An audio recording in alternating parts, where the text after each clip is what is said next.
Hey, what is up, drip tippers? I need a thing like Twisted has. Like maybe I'll be like, what is up, drip tippers? Your boy Ben Morrison is back in effect. Something like that. I don't know, something catchy. Who the hell knows? So today I have for you the full review of the eLeaf Lemo 2 Cue credit sequence.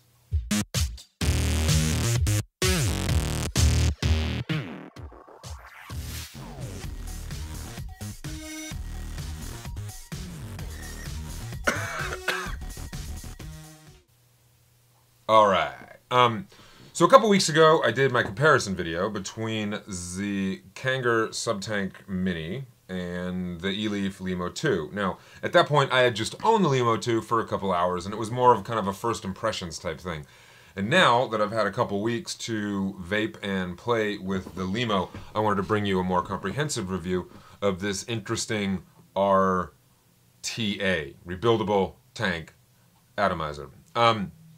My initial impressions were very positive, which is not to say my overall impressions are any more negative than that, but I have discovered some things about the tank that you might want to be wary of before buying it. First off, you need to be very well versed in rebuilding your own coils and wicking cotton. And speaking very honestly, I'd have to say my biggest pet peeve with this tank is despite the gigantic juice channels, which I thought would be my savior in all this, I'm still having problems to get this to wick properly and not dry hit. And I've rebuilt this thing over and over and over and over. I'm laying more coil than Verizon Fios right now. Is fiber optic cable even coiled? I don't even know. But I've rebuilt this thing a million times, and I've tried it with a number of different coils. I've done a 28 gauge microcoil that came out to like 1.5 ohms. I've done in here, I have, and I'll show you the coil I have in here later. I have a twisted 28 gauge, 4 wraps, it's 0.6 ohms. I've done a Clapton coil, which was largely a letdown for me because I couldn't get that to wick properly. And the thing is, if I can't get this thing to wick properly, I have no business having a YouTube channel where I do reviews on vaping, you know? It's not really my place to say. What am I talking about? It is my place. The thing is, I consider myself pretty experienced, and I can't get this thing to not dry hit after a while. It'll work sometimes for a while, and then sometimes it won't. Although I'm now I want to explore if there's something I'm doing that's messing up the vacuum inside. There's a vacuum inside your tank. Did you know that? You have a Hoover inside this bitch. When it does work, the vapor is very nice. Like I said in the comparison video, it brings out a lot of flavor in the vapor, and I get some more notes of flavor than I get from something such as the Sub-Tank, which I finally gave up on the rebuildable on this one and just built my own stupid OCC coil, which is performing well. It's not blowing my mind, but it's also not dry hitting, and it's reliable. You know, it's reliable, like a shitty sitcom that isn't good anymore, but you like the characters, and it just does what it's supposed to do. That having been said, the Lemo is a horse of a different animal, because when it does work, it works fucking beautifully. It's a wonderful tank when it's behaving and everything's wicking properly. Really nice, thick vapor, very flavor flav clouds. Clouds for days. And I'm very happy with it. The tank capacity is nice. It's 4.2, 3, 4. It's around between 4 and 4.5 mil, which I think is a good tank capacity, given how much juice these sub-ohm tanks can guzzle the F up. The big feature, of course, is the top fill, and we'll look closer at that in the close-up cam. Essentially, it's a little port on the top that you spin open. Come on, you can do it. Like so, exposing your juice. Whoops, shouldn't have done that. The airflow is still open at the bottom, and now I'm going to get juice all over my mod. Whatever. Let's pull that bitch out. Top fill is nice, however, the hole could be larger, because a lot of the juice gets everywhere. And the lesson with the Lemo is if you're rebuilding this thing, have a nice towel and or napkin set up below you, because you're going to spill some juice. Okay, so here we are in the close-up, man. And I want to give you a better look at this tank and exactly how it works. So this is the Lemo 2 when it's filled up with the juice. On the bottom, we have the airflow control, dual Cyclops holes. You think one Cyclops is good, how about two? And like I said, there are some leaking issues with this bad boy. But again, I'm not sure if that's my coil setup, but despite many different builds, that has been relatively consistent. The drip tip pulls out like so. We'll just put that down here. And here, of course, is the top fill tank, which I had mentioned previously. You just, yeah, that's closed. Airflow needs to be closed off when you're going to do this, or else you'll really get some leak sitting. You just turn this, exposing the insides of the tank and your lovely, beautiful juice, and you very, very carefully pour the juice in. And I've found glass drippers, such as this one, don't work very well for this. They can't quite fit in the hole, and you end up getting juice everywhere. So if you're going to fill it, I would recommend getting a needle nose bottle. Come on, you can do it. Such as this, that actually does fit in the hole. Put it in the hole. Put it in the hole. Which will result in much more convenient filling.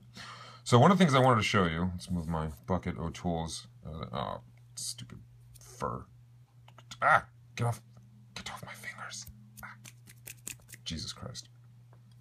Jesus Christ. All right, this is a mess. That's my hair. DNA sample time. So I want to show you probably my biggest pet peeve with the tank is that when you want to get at the build deck, you have to drain all the juice. And that would be easier if the glass was attached to anything. But this and this and this are all separate pieces, meaning when you want to get at the tank, you have to do something like this. And if there's an easier way to do this, tell me. Because I tried draining it through the fill hole, and that totally didn't work, because as the juice comes out, it gets clogged. There's an air bubble that forms, and it pours everywhere. So the best way I've figured out how to do this, is to close off both air holes, grip the Pyrex, twist from the top, hold it upright, hold the Pyrex in place as best you can, and that's the problem. The chimney comes off a lot when I unscrew this, and I unscrew the chimney and I screw the chimney and the round metal thing, I screw that in very tightly, but without fail, the chimney comes off when I'm taking the top cap off, which is a pain in my butthole. So then you have essentially flooded with juice, and you do your best to pour it back in. I am vaping on a, hey, what's up, knuckle hair? I'm vaping on a peanut butter and chocolate blend that I just made. And you do your best to pour it out, but you're gonna lose some juice. This is not a perfect science. And when you're using this tank, you need to get these blue shop towels. And if you vape at all, you need to get these blue shop towels. They are the best. Don't leave home without it. Trust me on that one. They're amazing. They're absorbent. I am not a salesman for the Blue Shop Towel Company. I swear to God. So then you pull the Pyrex out, and there's going to be more juice. You're going to put that in there. Da-da-da. And then, again, the O-ring at the bottom of this seems to be coming undone. It doesn't need to be attached necessarily. There's just a lip that the O-ring sits in. You see that right there. And it's largely a fix, but the more you use it, the more it peels off. Which creates a problem, because when you put the Pyrex down, if the O-ring slips under or over, it can both block the juice channels and create a leaking problem, because there's no plastic in the middle, man. Dry my hands off here. So, move that out of here. And then you remove, here's exposing the build deck. Take that off. And again, juice everywhere. Just everywhere right now. So we can focus on that. That is essentially the build deck for the Lemo. The way it works is you have your pretty wide juice channels, man. And I thought because the channels were so big I wouldn't have any wicking problems, but I still am. I did find success with using a lot of cotton on this. I know usually they say less is more, but with the Lemo I've found that more is more, to quote some random Reddit post that I have found. Here are the post screws that you can tie your build either under the screw, or you can go in the side way if you're that kind of freak. Focus, camera. I know you can do it. I believe in you. All right, well, we'll get focus. You can either go under the actual screws, or you can go in the sides right there. I have found I enjoy going under the screws much more, because if you go through the holes under the screws, it can produce hot legs. I like my legs hot on my women, not on my build deck, so to speak. So that's basically the way it's going to work. And I know a lot of you seeing this are going to write comments in the video saying, dude, you're using way too much cotton. And I probably am, but that's after finding much less success with less cotton and discovering that overall more cotton works a lot better for the Lemo. It likes to heat these puppies up, and you need a good reserve of cotton. Although I could probably cut that down a little bit. No comment. But that's kind of how it works. Once you get the chimney piece back on, which I will now do, that screws on like this. You've seen all this a million times, and there's a jillion different rebuildable decks. I just wanted one that would work perfectly every time. And so far, this has been kind of so-so. Maybe I will cut that cotton down a little bit. Let's give it a little haircut. Time to cut your hair, Mr. RBA deck. I still got RBA and RTA confused. I always have to say the letters in my head. RBA, rebuildable. It's weird doing this through the camera. I feel like a surgeon. Let's cut that off a little bit. I don't need quite that much. Do we now? Do we now?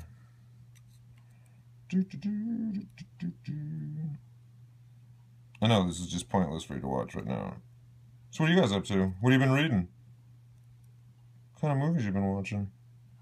I just saw Avengers Age of Ultron here in Hollywood, California, and right before the movie, Joss Whedon was in the audience and wanted to say thank you. It was one of the nerdiest moments of my entire life. I think I shit a Hulk.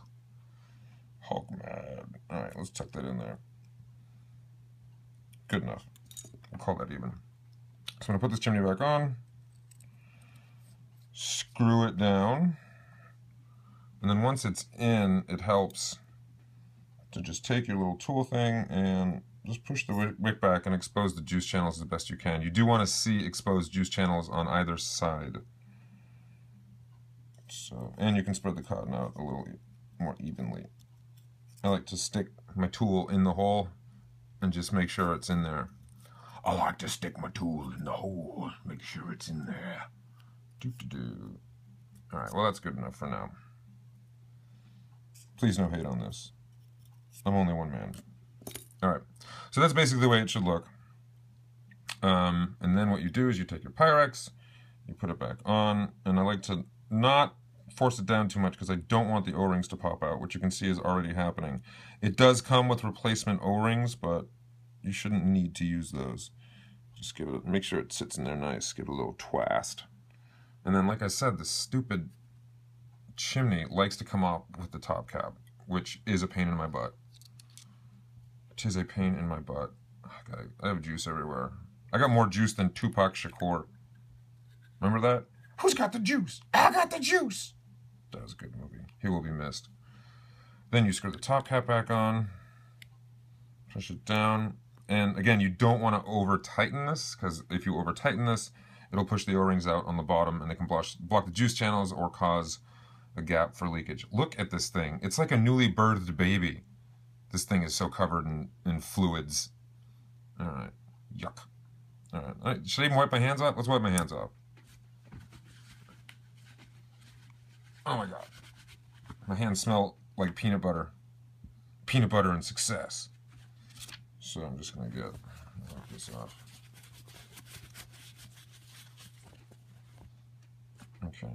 Well, there's one more thing I wanted to show you. The top fill using a glass dripper, but that's going to get juice everywhere too. But F it. Let's do this. To fill from the top, you want to make sure your... God damn it, I got juice everywhere too. Make sure your airflow is closed off and make sure this is open. This is basically how it should work. Now here's the problem with top fill on this one. The port is not big enough, so your glass drippers can't really get in there. And once you start filling, the juice can quickly back up and start leaking over the side. It is doable, but the fact that you have to do that doesn't make it as convenient as it could be. And as you can see, juice is already coming out.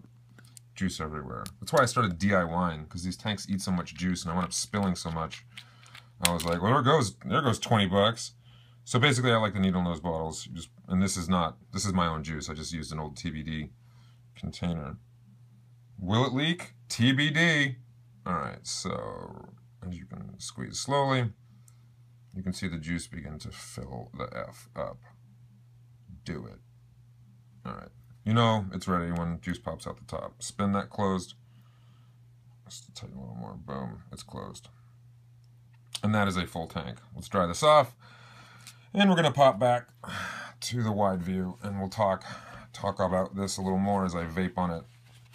I try to forget the fact that my hands smell like I just finger banged a Reese's peanut butter cup.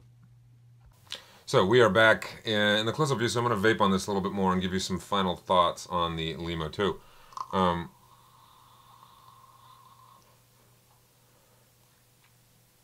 It tastes good, but I'm telling you, something still tastes a little off. Like it's not wicking quite properly, etc. When this thing does work, it absolutely sings. So if you do find yourself to be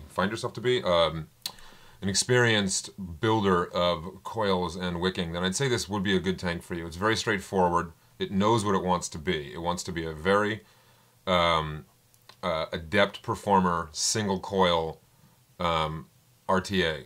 And I think for the most part it does it quite well. The top fill feature is nice. Just get a needle nose bottle.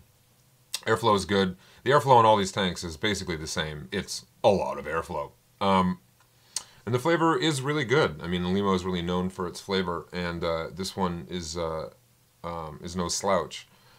But the wicking is kind of a pain in the ass sometimes, to me. I've spent way more time than I want to admit trying to get this thing to work properly. Having to empty out the juice to get to the deck is a major pain in the ass, especially if you're having wicking problems, because you're just going to get juice everywhere. There's no real way around that because the glass separates the way it does. That might not be too much of a problem for other people, but for me, it's a pain in the butt, and my hands are juicy juice right now. That having been said, if you know what you want, if you want a really good single coil RTA, then I'd say this is a good pick for you, because you obviously have a little bit of experience and you don't mind doing different builds. I'd say fill it up to about yay there when you're getting going, just so if your build doesn't work, you can drain it pretty easily and you don't get juice everywhere in the manner that I have. And if you like fucking around with a tank, this is a good option for you because it knows what it wants to be. It's an RTA, single coil. That's what it does. So that having been said, and the price point, if you like building, you don't mind tinkering, you don't need a dual coil like a Goblin or a Goliath or a Star Destroyer, which is a tank that I just made up. It's a good option for you. It's not too expensive, so it's not going to bust your wallet out. And overall, it's a good little performer. I just wish it was more consistent. You know what I'm saying?